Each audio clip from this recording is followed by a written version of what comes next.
नमस्कार मंडळी, स्वागत आहे तुमचं आपल्या ब्युटी ब्लिस या यूट्यूब चॅनलवर। आजचा व्हिडिओ होणार आहे हायलुरॉनिक ॲसिडवर। तर हायलुरॉनिक ॲसिड नेमकं काय आहे, त्याचे टाइप्स काय आहेत, ते कुणी वापरावं, ते कुणी नको वापरायला, त्यातले बेस्ट सिरम्स कुठले, याची सर्व माहिती आपल्याला या व्हिडिओमध्ये नक्की मिळेल। तर व्हिडिओ शेवटपर्यंत नक्की बघा। हायलुरॉनिक ॲसिड नेमकं हे काय आहे? हायलुरॉनिक ॲसिड हे एक नॅचरल शुगरचा टाइप आहे, जो नॅचरली आपल्या स्किनमध्ये प्रेझेंट असतो, जो की स्किनच्या एपिडर्मिस लेयर मध्ये असतो। आणि हायलुरॉनिक ॲसिड मध्ये त्याच्या वेटच्या 1000 टाइम्स वॉटर धरून ठेवण्याची क्षमता असते। त्यामुळे हायलुरॉनिक ॲसिड हे आपल्या स्किनला हायड्रेट करण्याचं काम करतं। आता जसं जसं आपलं वय वाढत जातं तसं तसं हायलुरॉनिक ॲसिडचं प्रमाण आपल्या स्किनमधून कमी होत जातं। त्यामुळे आपली त्वचा डल दिसायला लागते, रिंकल्स दिसायला लागतात आणि ड्रायही पडते। आता हायलुरॉनिक ॲसिड हे इतकं फेमस का आहे की ते सिरम मध्येही यूज केलं जातं, मॉइश्चरायझर, अगदी सनस्क्रीन मध्ये सुद्धा हायलुरॉनिक ॲसिड यूज केलं जातं। हायलुरॉनिक ॲसिडमुळे स्किनला इन्स्टंट फायदा होतो। म्हणजे हायलुरॉनिक ॲसिड आपण आता जर लावले तर इन्स्टंटली त्वचा ग्लो करते आणि हायड्रेट होते। प्लस याचा अजून असा एक फायदा होतो की हायलुरॉनिक ॲसिड सोबत आपण जे कुठले इन्ग्रेडियंट क्रीम्स किंवा सिरम्स मध्ये यूज करतो ते स्किन मध्ये पेनिट्रेट व्हायला जास्त मदत होते। आणि काही इन्ग्रेडियंट असे असतील की ज्याने स्किन इरिटेट होणार असते किंवा ज्याचे साईड इफेक्ट जास्त असतात, ते हायलुरॉनिक ॲसिडमुळे कमी होतात। या गोष्टींमुळे हायलुरॉनिक ॲसिड सिरम्स, क्रीम आणि सनस्क्रीन मध्ये यूज केलं जातो। आता हायलुरॉनिक ॲसिडचे टाइप्स कुठले आहेत? हायलुरॉनिक ॲसिड सिरम्स, क्रीम आणि मल्टी इन्ग्रेडियंट सिरम मध्ये यूज केलं जातं आणि सनस्क्रीन मध्ये सुद्धा यूज केलं जातं।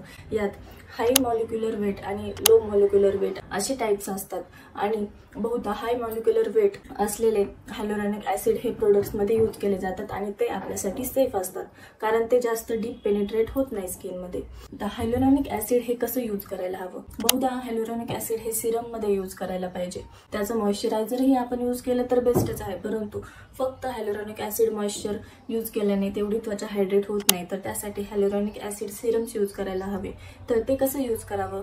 जेव्हा वॉश करतो त्यानंतर स्किन जेव्हा थोडीशी ओलसर असते त्यावर आपण ते सिरम लावायचं असतं आणि सिरम लावल्यानंतर लगेच मॉइश्चरायझर लावून ते हायलुरॉनिक ॲसिड त्वचेवर सील करायचं। त्याच्यामुळे आपल्या त्वचेला जास्त फायदा भेटतो। आता हायलुरॉनिक ॲसिड हे कोणी वापरावं? ज्याची स्किन खूप डल झाली आहे, रिंकल्स आहे, एज जास्त आहे आणि खूप जास्त ड्राय पडते, त्यांनी हायलुरॉनिक ॲसिड यूज करायचं असतं।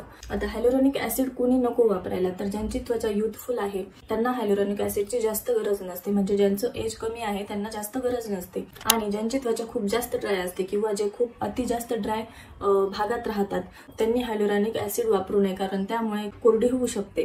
तर हायलुरॉनिक ॲसिडला कुठला सबस्टिट्यूट आहे का? त्यासाठी बजेट फ्रेंडली सबस्टिट्यूट म्हणजे ग्लिसरीन आहे। तुम्ही हायलुरॉनिक ॲसिड जर तुम्हाला अफोर्ड होत नसेल तर ग्लिसरीन असलेले प्रोडक्ट तुम्ही यूज करू शकता। हायलुरॉनिक ॲसिड जर तुमच्या मॉइश्चरायझर मध्ये असेल तर तुम्ही सिरम स्किप करायला हवं का? तर नाही।